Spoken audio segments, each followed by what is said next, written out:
Ryan Reynolds here from Mint Mobile. I don't know if you knew this, but anyone can get the same premium wireless for $15 a month plan that I've been enjoying. It's not just for celebrities. So do like I did and have one of your assistants switch you to Mint Mobile today.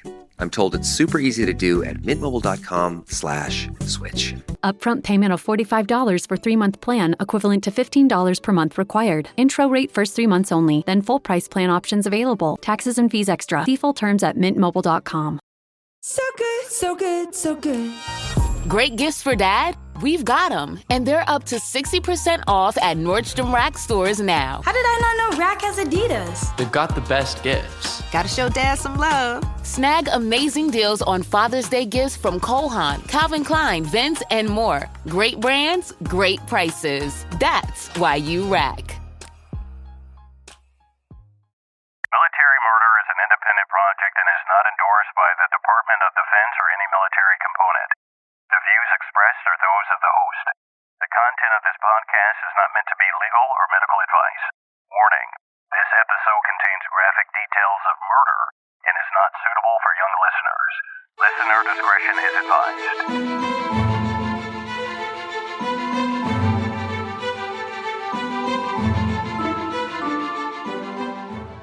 Welcome back, True Crime Army. I am your host, Margot, and this is Military Murder, a show where I focus on crimes committed by military members and veterans.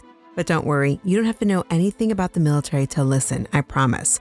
You just have to be a true crime enthusiast, and if that's you, welcome home. Hope you didn't have to wait too long to get part 2 of the Andrew Urdiales story. Just a quick reminder that I am offering 2 free months of the fan club for those who sign up for the year. This deal ends on December 31st, so make sure you hurry. But either way, you can still sign up month to month. You get tons of bonus content, stickers, and a podcast challenge coin. So for those of you who want extra content, visit patreon.com/militarymurder to join today. Last time I left off telling you the story of Jennifer Asbenson's survival and how no one believed her. Heck, she hardly believed herself. So let's pick up from the moment that Urdiales sped off after she was picked up in the desert by 2 Marines. Join me today as I bring you the conclusion of the story of serial killer Andrew Urdiales. Now, let's dig in. My sources for this episode include an episode of Inside Evil, Confessions of a Serial Killer, and an A&E episode of I Survived. I also used articles in the LA Times, People, and Heavy.com. But the most heavily sourced documents that I used to inform this story were a 2007 Illinois Supreme Court opinion and an Illinois state's opposition brief opposing clemency. You heard the trigger warning last time, but here it is again. This episode contains discussions of rape, sodomy, torture, and murder. Listener discretion is advised. In 1992, when Jennifer Asbenson made her escape in California, you may recall that Urdiales was only in town visiting. Well, when he kidnapped Jennifer, he was in a rental car. As soon as Jennifer escaped, he beelined to the airport, dropped off his rental car, and returned to Chicago. The fact that one of Urdiales' victims survived must have spooked him, I guess, a little bit, causing him to lay low for a few more years. But then, with the passage of time, that feeling that someone was looking for him went away. And in March of 1995, while vacationing in California, Urdiales struck again. Now, you may be wondering, who the hell was Urdiales vacationing with in California all these times? He's always described as a loner in everything that I read. And to be honest, I have been unable to find that answer for you. And trust me, I have looked. Maybe he was just going out there by himself, which I'm assuming that's what he did. Well, he returned to the area in California where he had picked up Tammy and Julie. This time he picked up Denise Maney. She was a sex worker and she got into his car and he drove her to the desert. There, he asked Denise to do a little dance. Then he asked for oral sex. But after a while, he, quote, got tired of that, end quote. And that's when he grabbed her by the hair, tied her hands behind her back, and then he ordered her to perform oral sex on him again. And she obeyed. But after he, quote, wasn't feeling satisfied, end quote, he turned her over and shoved her into the ground. And then he began to sodomize her with his fingers. Urdiales described this assault very haphazardly, like a walk in the park. When he was tired of sodomizing her, he walked her toward the desert, stuck the gun in her mouth, and pulled the trigger. Although when he talks about what he did, he minimizes the pulling the trigger part. During his confession, he said he put the gun in her mouth and then, quote, it went off, end quote. He felt nothing. As he walked away, he heard her gurgling, but he still got into his car and started driving. Then, as he drove, he got angry. So he went back to where Denise lay and he took out a knife. As he told the police what he did to Denise, he transitioned from saying I and we, and he said, quote, we just started stabbing for some reason, just on the body several times in the chest, maybe stomach. I remember I made a slashing motion by the throat, but then we went back to the car, end quote. Then he grabbed her clothes, he threw them along the road and buried her underwear and her lingerie. After Urdiales killed Denise, he must have felt that living a double life in California was just too much because he'd never kill there again. His new killing field became his own backyard, not literally, just figuratively. During the winter of 1995 and 1996, Urdiales met Laura Lori Ulaki. She was a sex worker and he had picked her up several times. On 2 occasions, he picked her up and they went to Wolf Lake, where they had sex in a sleeping bag in his truck. On April 13, 1996, Urdiales called Laura from a payphone on the corner of Michigan Avenue and Calumet Avenue in Hammond, Indiana. She agreed to meet him at around 10 p.m. Now, I imagine that when she was meeting him, she had zero fears since she had done this before. Again, they were heading to Wolf Lake, but something was different this time. On the way to Wolf Lake, they began to argue about something. Urdiales grabbed his loaded .38 caliber revolver, which he kept in his car, and according to him, he was, quote, showing it to her, end quote, when it went off and blew a hole in the roof. This was not a fun experience, and Laura was like, oh, hell no. Urdiales claimed that Laura then grabbed at the gun. While she was at it, she broke his left index finger in the process as they fought for the gun. Then she jumped out of the truck and ran like hell. He followed her in his car and he shot her. He then got out of the car, took her clothes off, and threw her into Wolf Lake. He then discarded her clothes on the side of the road on his way back to Chicago. And after killing Laura, he wouldn't wait long before striking again. Heck, now that he had settled on killing close to home, he needed less prep time for his killings. Urdiales knew Cassandra Coram for 2 years. On July 13, 1996, according to Urdiales, he met her in a Hammond, Indiana bar. They ended up leaving together and they headed towards Wolf Lake, which was only 15 minutes away on the Illinois side. Once they got to Wolf Lake, they had sex. And after they had sex, they got into an argument about something. The funny thing is that during his confessions, Urdiales never told police why he got into these arguments with these ladies. It was always just an argument about something. During this argument with Cassandra, Urdiales got very angry, and he then punched and slapped Cassandra on her face. And that's when Cassandra's instinct kicked in and she began to fight for her life. As she fought back, Urdiales yanked her arms behind her back and forcefully put handcuffs on her. Cassandra knew she was in danger and she felt helpless, and she began to appease Urdiales. He then bound her feet, duct taped her mouth, and lay her head across his lap so that outsiders couldn't see her. And then he began to drive. He drove south down I-55, and he drove and drove and drove, and he drove for over an hour. Then he went over a bridge and stopped at a little park. He exited the car with Cassandra, and he was already holding his gun. Cassandra walked towards the back of the truck and turned to Urdiales as if to say something. But before she could say anything, he aimed the gun and shot her once. Urdiales then went inside the truck to grab his knife, and he stabbed her multiple times, allegedly because he was still mad at her, because I guess she bit him during the earlier altercation. Urdiales then carried her now naked body to the bridge and threw her into the Vermilion River. When asked what he felt when he did that, he responded that, quote, he didn't feel anything for Casey. She was just a whore, end quote. Later, he added that he was, quote, trained to kill in the Marine Corps, end quote. He then drove home and threw her clothes out the window as he drove. Urdiales' last 2 kills took place within 3 months of each other, one in April of 96 and the other in late July of 96. His next victim would be only 2 weeks after he killed Casey. In the summer of 96, Urdiales met Lynn Huber. She was a sex worker in Chicago and they had sex a few times. But then one day, he saw Lynn walking alone with a large bag of clothes. He asked her if she needed a ride and she said yes. He took her to an alley to have sex, but according to him, she was acting ditzy. So when she tried to get out of the car, he took out his gun and indiscriminately shot her in the head. He then drove her to Wolf Lake, where he then removed her clothes. But while he was removing her clothes, he hurt himself, and that made him really mad. This caused so much rage inside of him that even though she was already dead, he grabbed his knife and proceeded to stab Lynn in the back and then shot her again. He then dumped her body in Wolf Lake, and then he discarded the clothes that she had been wearing along the road. And remember that bag she had been carrying when he saw her walking? Well, he donated it to Salvation Army, opining that she wouldn't be needing those anymore.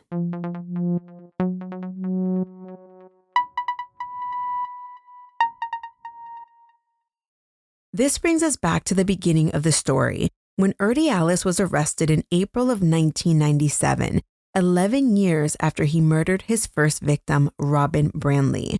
Most of the information I share with you up until this point is according to Urdiales, but of course there was also Jennifer Asbenson, the only survivor that we are aware of. Well, she now speaks about her experience surviving a serial killer. She's even written a book titled The Girl in the Treehouse.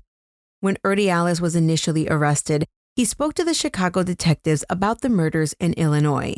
And then he voluntarily told them, yeah, you might want to contact your counterparts in California because this wasn't my first rodeo. He then gave the name of 5 women in California, and he also gave the name of the one that got away. But the only thing he knew about her was that her name was Jennifer. Chicago got with California and a detective by the name of John Booth. He was the Palm Springs detective. And when John Booth hears everything, he can't believe his ears. So within an hour of learning about Urdiales, Booth jumped on an airplane to Chicago. And sure enough, Urdiales confessed to everything. But the odd thing is that Urdiales remembered every single detail from memory. He remembered what the victims wore, how they looked when he left. He knows details only the real killer would know. In fact, the detectives who interviewed him said they got chills down their spines as they heard Urdiales speak so callously about the women he killed. After confessing to all 8 of the murders and the attempt on Jennifer Asbenson, Urdiales told the detective, quote, "I'm kind of glad in a way that you caught me. I was starting to get the urge again," end quote. And remember, initially, Urdiales went years between killings, but his last 3 took place within a 4-month time span. In 1997, when police called Jennifer Asbenson, they asked her something like, "Have you filed a report with the police?" And she was not about to mention that mess from a few years ago because, remember, she was still thinking she might have made the entire story up. Jennifer went down to the station and they asked her, "Hey, remember a few years ago when you said that this thing happened to you in the desert?" And as they spoke, Jennifer's eyes were bugging out of her head. She was wondering if she was on an episode of Ashton Kutcher's Punk'd. Well, not really because that show first aired in 2003, but you get the picture. So they asked her if she might remember the man's face if she saw a picture of him, and she was like, yes, 100%. So they line up several pictures in front of her of different men, and her eyes immediately go to Andrew Urdiales' picture. The detectives are like, ma'am, you have to look at all of them. And she's like, oh, hell, I sure don't, because I know this is the man right here without a shadow of a doubt. And boom, right there in that moment, 5 years after her abduction, rape, and attempted murder, Jennifer Asbenson felt vindicated. Not that she would ever wish this upon anyone, but she knew she wasn't crazy. But then detectives told her something that felt like a gut punch. They told her that the man who attacked her was a serial killer, and she was the only known survivor. Throughout the years since then, Jennifer has told various news outlets about her story. She's talked on talk shows and true crime TV shows, and like I said, she wrote a book, and she talks about the survivor's guilt that she has felt.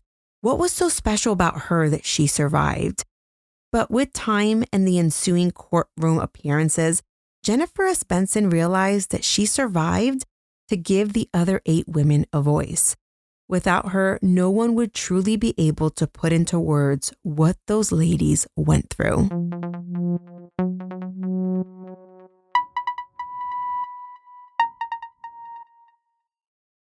After news broke that Urdiales had been arrested in Chicago and was likely a serial killer, well, of course, his childhood neighborhood of Slag Valley was swarmed with reporters wanting to get the scoop.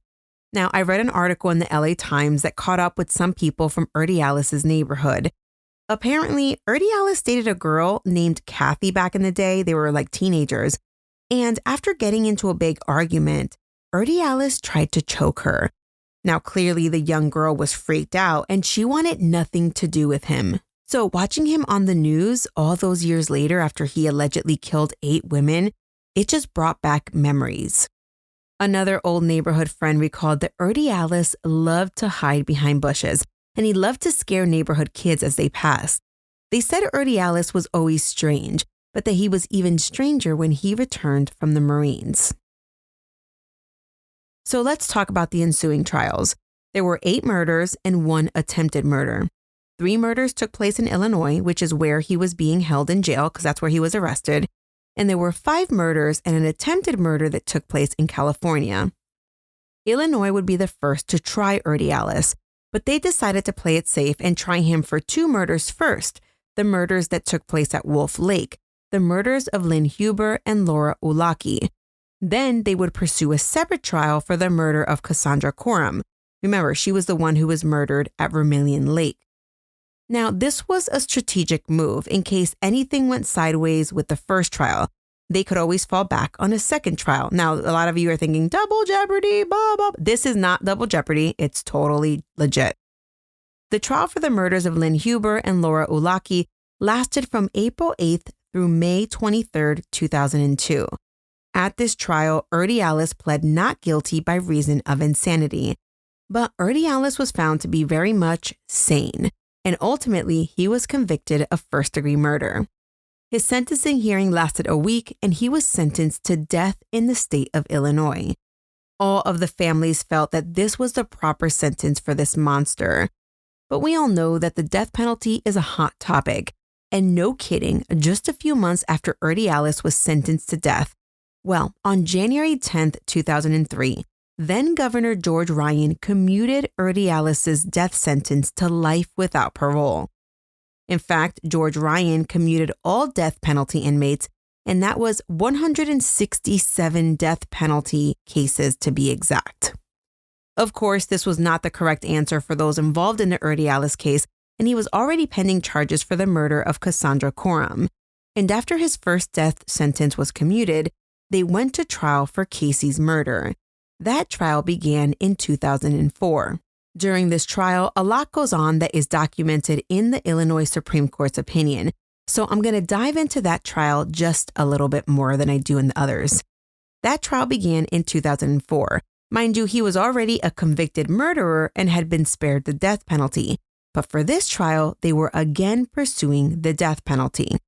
And it's during this trial that Urdiales shows kinda his true colors in the courtroom.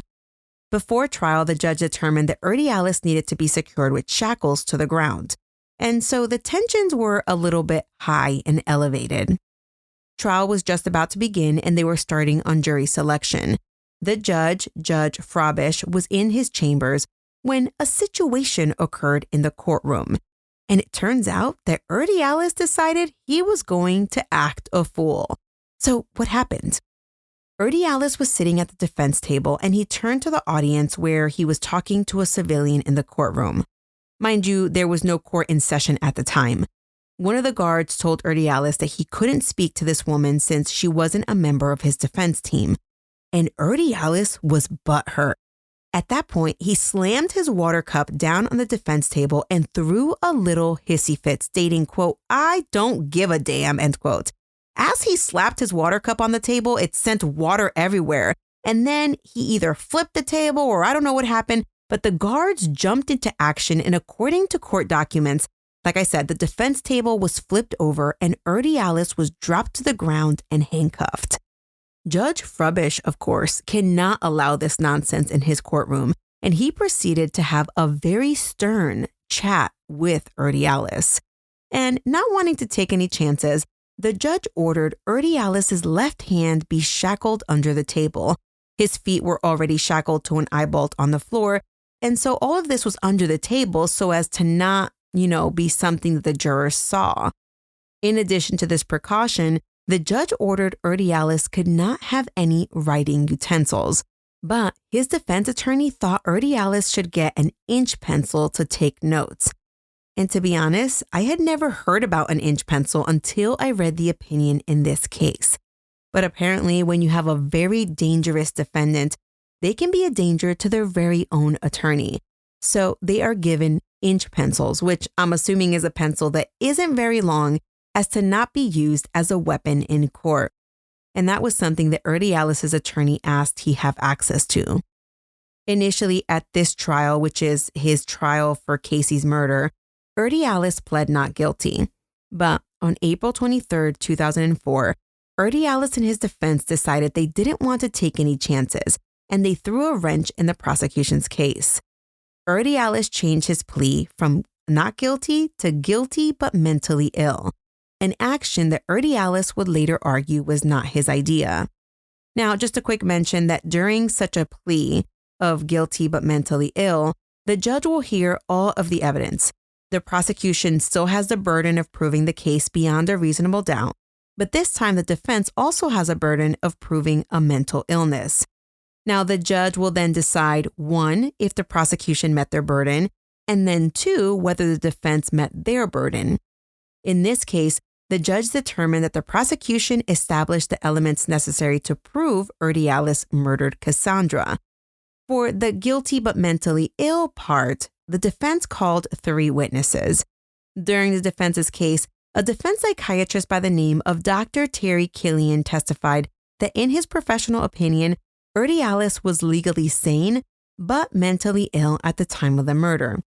He further diagnosed Urdiales with post-traumatic stress disorder, bipolar mood disorder, panic disorder with agoraphobia, OCD, dissociative disorder, Tourette's personality disorder, and mild neurological impairment. During his testimony, Dr. Killian said that the worst of Urdiales' diagnosis was disassociation, which is like multiple personalities, which is how it was described in the Supreme Court opinion. Dr. Killian didn't believe Urdiales was acting or feigning illness, but he said it was possible since he was aware that Urdiales read a book about the insanity defense called, quote, Guilty but Mentally Ill, end quote. Another doctor, Dr. Daniel Cuneo, a psychologist, stated that Urdiales had a, quote, substantial disorder of thought, mood, and behavior which impacted, end quote, Urdiales' judgment. Dr. Cuneo also diagnosed Urdiales with post-traumatic stress disorder, bipolar disorder, Tourette's syndrome, OCD, personality disorder, mild neurological impairment, and a history of sexually transmitted diseases. This doctor, however, believed that post-traumatic stress disorder was Urdiales' most significant disorder. Of Urdiales' personality disorder, Dr. Cuneo told the court that Urdiales had different names for his personalities. And get this, they were Eric, Andy, and Andrew. But even with all of these diagnoses, both Dr. Cuneo and Dr. Killian opined that Urdiales knew what he was doing when he was committing the murder of Cassandra, but they just said he was impaired. And then there was a discussion of Urdiales' explosive anger. But listen, the prosecutor was not buying any of what the defense experts were saying. Was it a personality disorder? Was it his explosive anger? The prosecutor didn't believe for a single minute that Urdiales' explosive anger caused him to kill Cassandra. In fact, in her case, out of all of them, he had actually waited over an hour to kill her. Do you remember in her case, he attacked her at Wolf Lake, but then he drove over 100 miles where he then killed her and dumped her body in the Vermilion River. And the prosecution, of course, they had their own string of experts who testified. Dr. Marikangas, a psychiatrist, disagreed with Dr. Cunell and Dr. Killian. He didn't believe that Urdiales had PTSD or dissociative personality disorder at all. When they did a brain scan of Urdiales back in 2002, it showed atrophy, which Dr. Marikangas believed was a result of improper treatment of syphilis. Well, this doctor believed that Urdiales was stressed by sexual situations where he was belittled or couldn't perform. Then there was another doctor, Dr. Willer from the VA. She testified that from 91 to 96, Urdiales visited her at the VA hospital. She was a psychologist. She said she thought he had mild depression and avoidant personality disorder. There was a doctor who said Urdiales was a sexual sadist, which means a person who endures a pattern of sexual excitement or desire involving the infliction of pain or the humiliation of others. Honestly, when the judge returned to his chambers to deliberate, it was really about which expert did he find more credible. The judge ultimately determined that the defense witnesses didn't even agree on their diagnosis, and the judge felt that the defense failed to explain, quote, how the defendant was able to function in society during his 7 years in the Marine Corps or afterwards as a security guard while suffering from the diagnosed illnesses, end quote. The trial judge deliberated and found that the prosecution met their burden to find that Urdiales committed first-degree murder. However, in considering the defense of guilty but mentally ill, the judge found that Urdiales' defense team did not meet their burden to prove that he was suffering from anything at the time of the murder. And with that, Urdiales was found guilty of first-degree murder. Just straight guilty. They then moved on to sentencing, and remember, this was a capital case, so the jury had to decide death penalty or life. During sentencing, the jury got to hear from many of the same experts that testified during the case in chief. The prosecution harped on the one piece that tied all of the experts' testimony. Urdiales hated women. Even when he was being evaluated and was asked to complete some sentences, his responses showed that Urdiales had no respect for women at all. And Urdiales would often get mad when he was criticized. He honestly believed everyone else was the problem, not him. During the sentencing portion of Cassandra's case, her mom, Sherry Alsala, read her victim impact statement. She talked about the effect of Cassandra's murder on her mom, her sister, and Casey's young son. Ultimately, in the state of Illinois, Urdiales was sentenced to death again.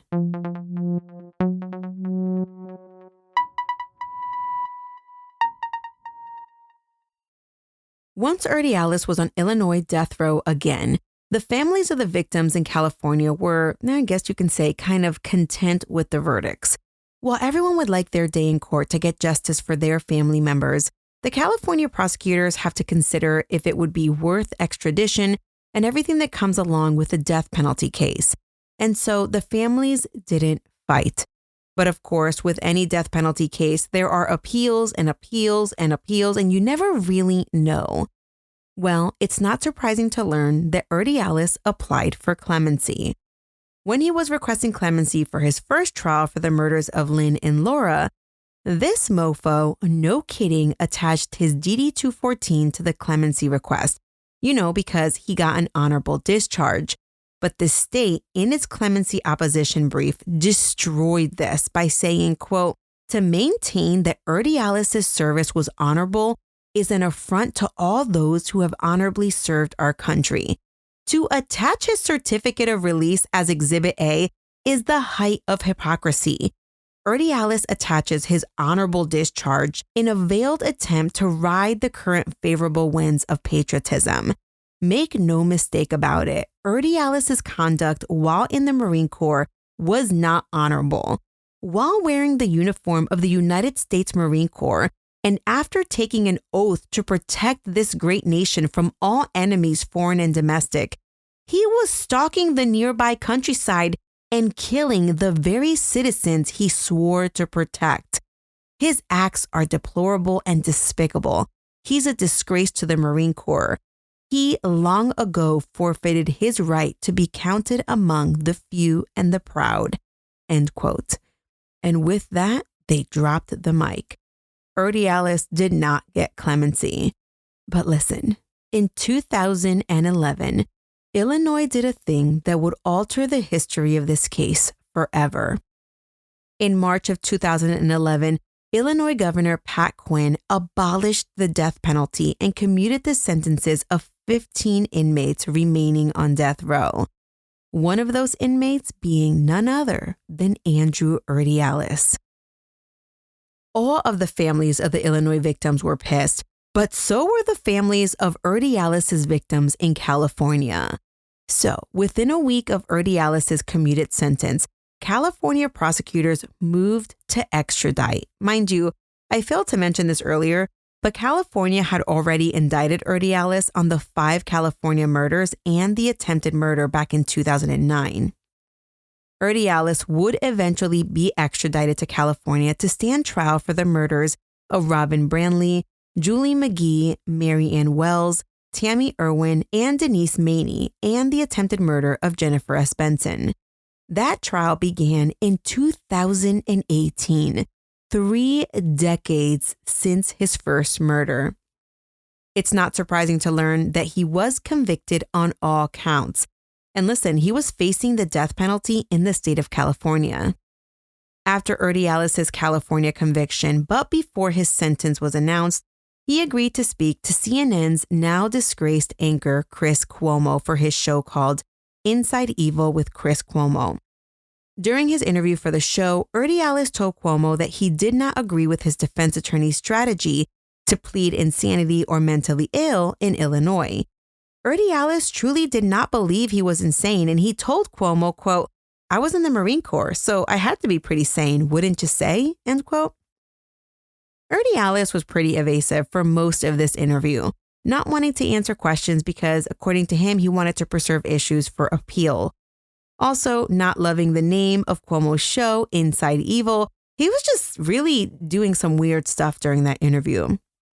From watching this interview, you can tell that Urdiales' identity revolves around his time in the military because he always retreats back to his answer. Well, I was in the Marines, so I must be fill in the blank, sane, smart, intelligent, whatever. When Cuomo asked Urdiales if he had a normal range of emotions, Urdiales responded with, quote, "I should. I believe so. I did 7 years in the Marine Corps as a radio operator. I'm a Desert Storm veteran," end quote. And at one point he said, quote, "I was always trained. We were always trained to kill in boot camp," end quote. The entire interview was Urdiales not answering questions and retreating to his time in the military. So, during the California sentencing hearing, it was a very emotional moment for the victims' families. They had waited close to 3 decades to confront their loved one's killer. For at least a decade, many had no answers as to what happened to their loved ones. And while many of the California victims were sex workers at the time of their death, they were much more than that. They were daughters, mothers, they were loved by many, yet discarded like trash. And many felt that they had been forgotten. They feared that they would never get justice. Tammy Irwin's family spoke out. Remember, she was only 18 years old at the time of her murder. Her family spoke about how this tragedy affected all of them. They felt like time froze in 1989, and they have not been able to live life since the moment they heard that Tammy had been murdered. Jennifer Asbenson, she was a superwoman. She made sure that she was present at all of Urdiales' trials, including the ones that took place in Illinois. During the California sentencing hearing, Jennifer bravely told Urdiales that she forgave him. She told the court and all of the victims' families that she wanted to continue to use the rest of her life to spread joy and empower women. She told them, quote, "When I am weak, they are my angels," end quote. I am sure there was not one dry eye in the courtroom that day. On October 5th, 2018, Orange County Superior Court Judge Greg Prickett, handed down a sentence. Urdiales was sentenced to 5 consecutive death sentences. Urdiales, a 9-time convicted murderer, had received his 8th death sentence. 54-year-old Andrew Urdiales arrived at San Quentin State Prison on October 12, 2018, and that's where California death row sits.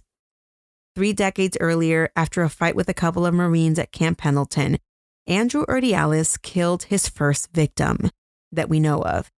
He sealed his fate at that point. It just took 30 years to catch up to him. At one point during all of the trials, Andrew Urdiales told his psychiatrist that his plan all along was to be a serial killer. He told her he was, quote, turned on by watching women suffer, end quote. Andrew Urdiales always thought he was the smartest guy in the room. Heck, he had escaped capture for a decade, and he escaped the death penalty twice. He once told one of his doctors that it would be easy to, quote, fake an insanity defense, end quote. Well, I guess it wasn't that easy at all. He also told his doctor that he, quote, was not going to accept his fate, end quote. And guess what? That statement would be very true. Urdiales did not accept his fate. On November 5th, just 2 weeks after Urdiales arrived at death row, the California Department of Corrections and Rehabilitation put out a press release. It stated that on Friday, November 2nd, 2018, at 11:15 p.m., prison staff found Andrew Urdiales, 54, unresponsive in the adjustment center. They performed CPR, but he was pronounced dead at 12:06 a.m. on November 3rd. They were investigating his death, but it appeared to be a suicide. The crazy part is that the weekend that Urdiales committed suicide, a different death row inmate at San Quentin also committed suicide. His name was Viendro Govin, and Govin was on death row for a quadruple murder. And listen, that was the end of the road for the many trials of Andrew Urdiales.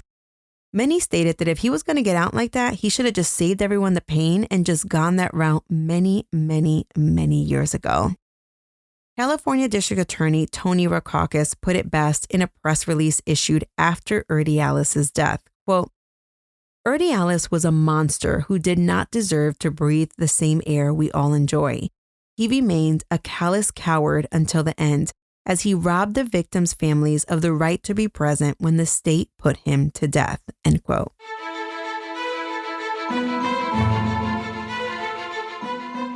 That's all she wrote. If you're interested in learning more about this case or just seeing it, check out A&E's I Survived. Also check out Inside Evil, where you get to watch Urdiales not answer any questions. If you want to keep hearing these cases, make sure you subscribe to the show by clicking the check mark or the plus wherever you listen to podcasts. Follow me on social media, on Instagram at Military Murder Podcast and on TikTok at Military Margot with a T. This show was created by Mama Margot Productions, produced in collaboration with all of my bootcamp and higher fan club members. The music was created by Ty-Ops. Until next time, remember, you never really know what someone is capable of, so remain vigilant always. You have a fabulous week, and I'll keep digging to bring you another military murder story next week.